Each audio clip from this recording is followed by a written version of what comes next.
Witcher series has sold over 75 million copies, but 60 million of those came just from The Witcher 3. Think about that. CD Projekt Red spent 8 years making Witcher games that barely anyone played, then suddenly created one of the most beloved RPGs of all time. How does a studio go from obscurity to perfection in just one release? They don't. After playing every single Witcher game ever made, I discovered they didn't skip to greatness. They earned it through every painful lesson and spectacular failure that came before. The Witcher started as CD Projekt Red's impossible dream, adapting beloved Polish novels into their first ever video game. It was a massive gamble from a studio that had only translated other people's games, but they had vision and they had passion. But what they didn't have was any idea how to make it work. So let's go back to where it all started. Let me show you how The Witcher 3's perfection was built on a foundation of beautiful disasters.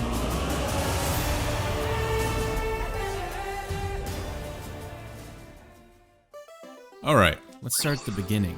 The Witcher, 2007, and oh god is it ugly. For context, you've got to visualize the gaming scene when The Witcher 1 released. And then here comes the incredibly promising CD Projekt with their very first game, and it's literally just brown.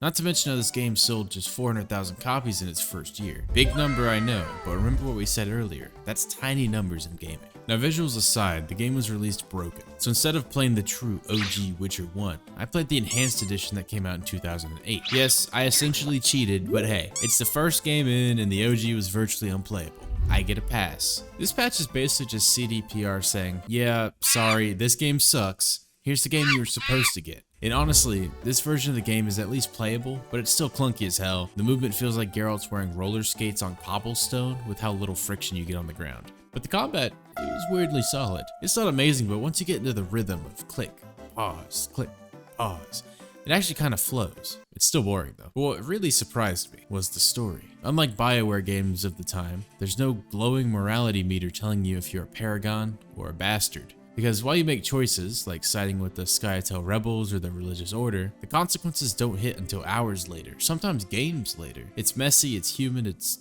very Geralt. Because you don't play as a perfect human out to do good. You play as a morally confused Witcher in a morally corrupt world. The characters reflect this too. Everyone's flawed. Abigail, Princess Ada, everyone has a flaw. Nobody is squeaky clean. And that felt fresh compared to other RPGs with specifically canonical moralities. And yeah, the inventory UI looked like someone spilled Windows XP all over the screen. But the immersion, well, there were no quest markers yelling at you. No, go here, idiot, flashing signs or shimmering beacons, just you, Geralt, and the swamps of Vizima. And for what it's worth, I appreciated CDPR's attempt to allow us to sink into Geralt's world here. And they were on point with the world. It was dark, morally gray, and very much in line with Sapkowski's novels. CD Projekt proved two things right here. One, they could write characters that stick with you, and two, if they screwed up, they'd fix it. Recall the enhanced edition was free, and that philosophy carried all the way through to Cyberpunk. Thank God. So yeah, it was janky, undercooked, and buried under the far better games of its time. But it had the true Witcher spirit. And that spirit, well, it died almost immediately after. Now, if Witcher 1 was just a simple yet clunky first attempt at a solid concept, Crimson Trail was that sketchy mobile game side hustle your uncle keeps talking about. Released in 2007, back when mobile gaming meant jamming your thumbs on a Nokia keypad until the battery died, CD Projekt somehow, for some unknown but probably ungodly reason, thought, yeah, Geralt belongs here. Let's throw him in.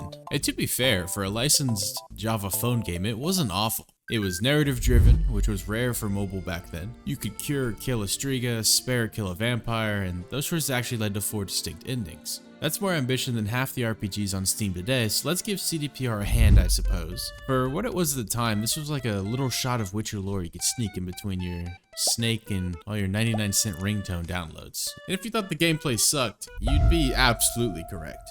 Yeah, you're correct. The gameplay sucked. The combat was a generic hack and slash. The platforming was so janky you wouldn't be able to tell if Geralt or you had vertigo. And half the time you couldn't even see where you were jumping. And unless you had the exact right Java phone and service provider, good luck even playing it. Accessibility was basically, are you in the right zip code? Well, congratulations. You get to maybe kill a vampire in 16-bit if you don't fall off the map first. So, did it matter? Weirdly, yeah. Crimson Trail proved that even on the tiniest, most cursed platforms, The Witcher's moral ambiguity, their messy choices, the lore, aka the foundation for the rest of the Witcher franchise, could still shine through, even in the absolute worst games imaginable. It was rough, but it kept the franchise alive in between major releases, and that's literally all I can say positively about it. It was literally a Java mobile phone game. And don't worry, it gets worse from here. Next up is The Witcher Versus, released in 2008. And if Crimson Trail was Witcher Light, this one is Witcher Zero Calorie. It was a browser game and later got an iOS port, where you dueled other players in short matches. This was what if Geralt fought people, but it's basically just rock, paper, scissors on repeat. Remember how a moment ago I said the foundation for the Witcher franchise could still shine in even the worst games imaginable? Yeah, this game is bad beyond imagination, so it doesn't count. To its credit, the matches were quick and easy to pick up. You'd simply choose your attack and defenses, and if you squinted, there's a hint of mechanical depth. You could try bluffing and trying to outguess your opponent if you really wanted. For the hardcore few, I'm sure there was a meta strat. I never saw one, but I'm sure there was one. But here's the problem. I'm sure you're all thinking this is The Witcher. You want action. You want the thrill of battles. You want lore. Lore! For a series built on depth, narrative, and moral ambiguity, Versus sticks out for having none of that. Zero. No world building, no story, no consequences beyond whether you picked rock when they picked scissors. Everything witchery about the Witcher series was stripped out. Hence why I said this game was 0 calorie. And the roster was absolute chaos. You had Geralt, a generic sorceress, and the Frightener? This was before most fan favorite characters were brought into the gaming side of the Witcher world, so there wasn't Yennefer or Ciri, approved, or even Dandelion to pick from. But hey, you do get that one bug monster from The Witcher 1. Who asked for that? Well, okay, fire them. Playing it today, the combat is boring almost instantly. It feels like someone reskinned a Flash game and slapped Geralt's half ponytail on top. And clearly no one cared about this game because the server shut down in 2012, and now I'm here trying to play it solo. The game never had a soul, so I purposely let this game stay totally forgettable, and we do not accept it as part of the Witcherverse. Alright, now we get to some real meat. The Witcher 2, Assassins of Kings. Released in 2011, and hey, it's not so bad. Okay, it's still pretty ugly and brown-ish, but Witcher 2 was a huge step up in overall visual quality. But the problem is CDPR was still way behind. 2011 was one of the best years of gaming ever. Skyrim, Dark Souls, Portal 2, Arkham City, Dead Space 2, Uncharted 3, and Minecraft was exploding too. Minecraft. Witcher 2 stepped into an absolute bloodbath of all timers upon release. No matter how good it was, the odds were it was about to get buried. And well, The Witcher 2 was good. And yet, even against the odds, it sold over 8 million copies and scored in the high 80s on Metacritic. This was a game that officially put CD Projekt on the map. And let me tell you, when you boot it up, the difference from Witcher 1 is like night and day. A new engine, way better graphics, full cinematic cutscenes. Yeah, boy. CDPR was trying hard to stand shoulder to shoulder with Dragon Age and Mass Effect, and it was showing. Story-wise, it delivered. Letho as a villain was perfect. Another Witcher, and not some cartoon bad guy Witcher dude, but someone you could actually empathize with. That Roach versus Yorveth choice, it completely changed the second act of the game. And then there's the foreshadowing. Nilfgaard, the Emperor, all tiny threads that all pay off later in The Witcher 3, alongside your choices involving Letho and Roche. It was tight, it was political, and it was the right kind of storytelling that made people lock into the world. But man, playing it today, the cracks show fast. The intro is a slog. Tutorials, prison flashbacks, a pacing nightmare. And the combat was somehow worse than The Witcher 1. They ditched the goofy click timing swordplay stuff, and thank God there's no rock, paper, scissors here, but they didn't replace it with anything fun. It's just another clunky hack and slash paired with bad camera angles. And the UI? Imagine navigating an Excel spreadsheet while getting stabbed. Personally, I think Witcher 1 had more charm. Witcher 2 lost some of that grit but made up for it with depth. I feel like CDPR was trying to grow up too fast. Still, the story carried it. Witcher 2 wasn't the breakout hit, but it proved CDPR could compete with the big boys, and it set the stage for The Witcher 3. In hindsight, it's the awkward middle child. Super rough around the edges, but hey, you need to have the middle child in order to have the favorite child.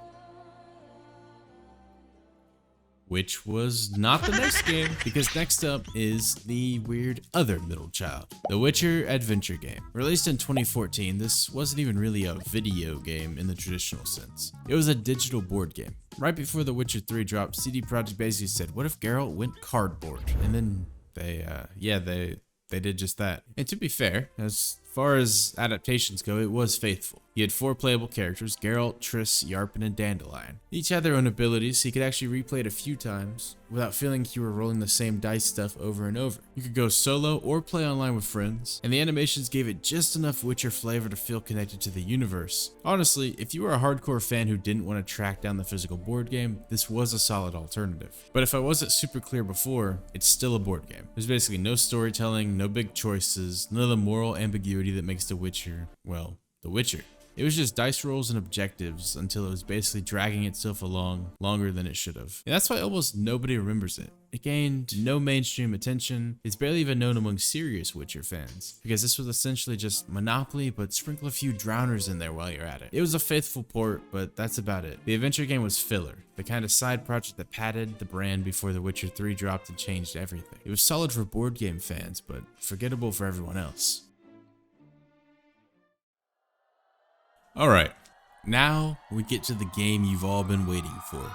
The Witcher Battle Arena. Oh, yeah, no, we're still not at The Witcher 3. This game is the one where CD Projekt basically copied League of Legends homework and changed it a bit, make it a bit less clear they were cheating. Released in 2015, this was a free-to-play mobile MOBA designed for quick 5 to 10 minute matches. And on paper, that sounds smart. You had a playable roster with Geralt, Letho, Yorves, Zoltan, which is a nice spread of Witcher characters for once. The controls were kept simple enough that you didn't need a mouse and keyboard to get into it, and it was a gameplay style suitable for mobile play. In theory, it was probably closer to like Witcher meets Clash of Clans era mobile gaming. But in practice, yeah, this game also sucked. The roster quickly ran out of steam. Instead of stacking it with fan favorites from The Witcher 3, recall we still didn't have like Ciri or Yennefer, you got stuff like Succubus, Gollum, and Troll. How fun. The maps and modes are pretty bare bones, the touchscreen controls were clunky, and compared to full PC MOBAs, the mechanics felt stripped down to the point of being lifeless, and it was lifeless.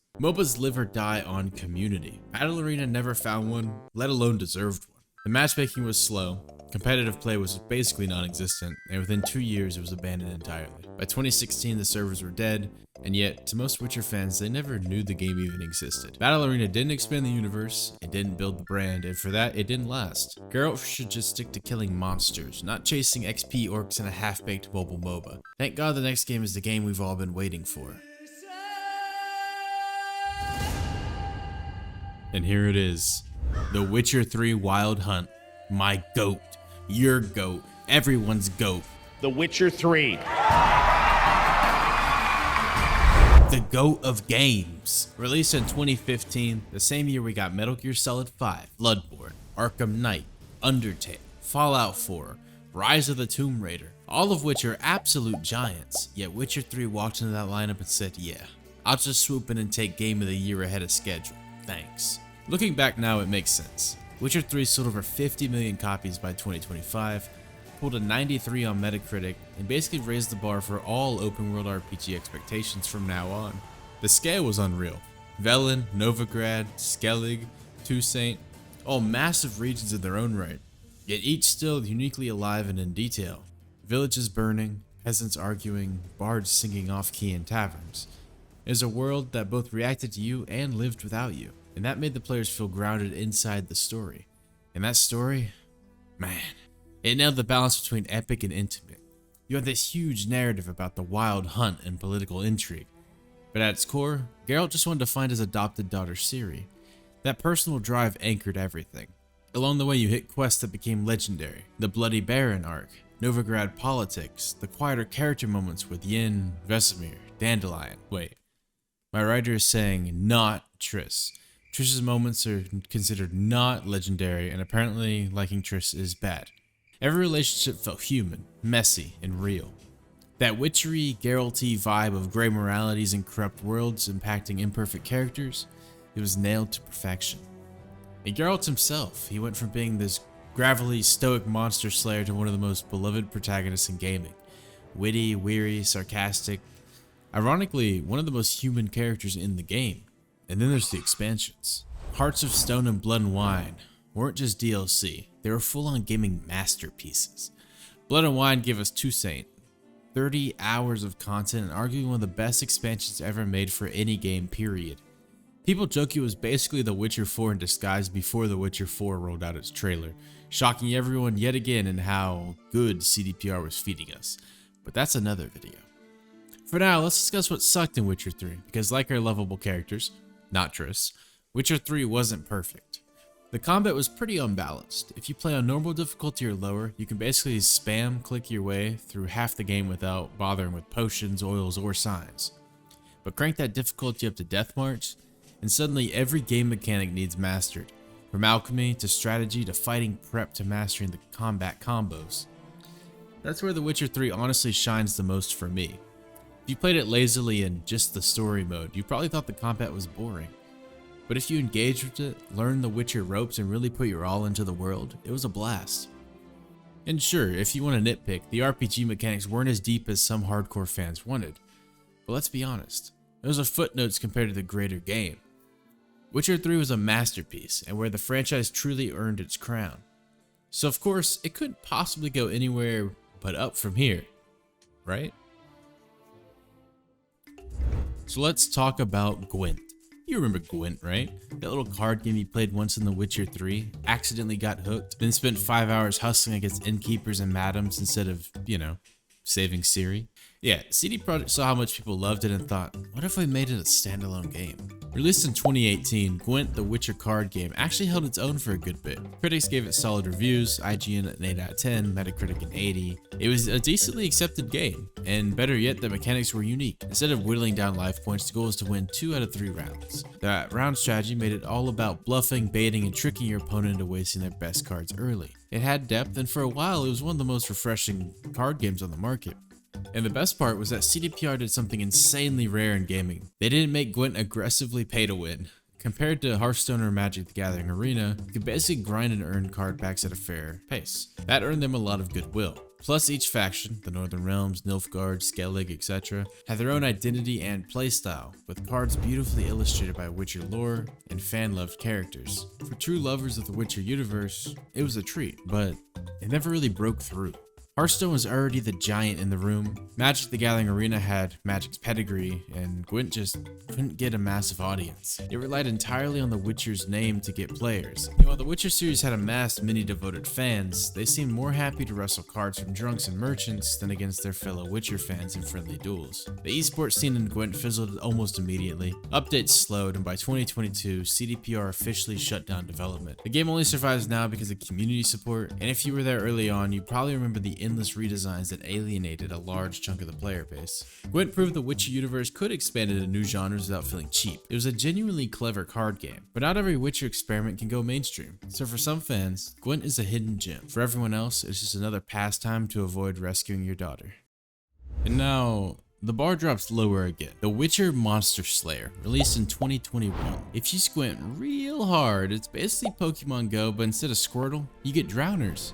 Yay! You essentially can walk around in the real world, hunting Witcher monsters pulled straight from the bestiary. You can brew potions, toss bombs, upgrade your gear, and basically do all the Witcher staples. This time, the experience is layered onto a mobile AR framework. And on paper, it's not the worst idea. Where most AR games are just about collecting creatures, Monster Slayer at least tried to add in some sort of short story-driven quests, NPC decisions, and even that witchery darker tones fan adored. But the combat boiled down to swiping your screen like you were trying to get a pesky hair off your phone every few seconds. It had oils and signs and stamina management, sure, but the depth wasn't enough to keep anyone hooked. Monster variety was limited, the grind was real, and the game was designed to push microtransactions harder than anything else CD Projekt Red had done before, which stung a lot, especially after the goodwill they earned with Gwent's fair monetization and anti-pay-to-win mindset. Oh, and the battery drain on your phone was brutal. Combine that with the pandemic limiting how many people could actually play outdoors, and the game never stood a chance. By June 2023, literally 2 years later, CD Projekt Red shut it down. Monster Slayer is a cautionary tale. It wasn't the worst AR game, and parts of it had soul, but I'll mostly be remembered as one of the Witcher's weakest links, being that it's one of the few Witcher flops to make it to mainstream media attention. But finally, we've got the best for last. The true ultimate best Witcher game. Witcher 4 Roach Race. This one's hilarious because this game didn't even start as a Witcher game. It was just a throwaway arcade minigame inside Cyberpunk 2077. And then CD Projekt Red looked at it and said, you know what?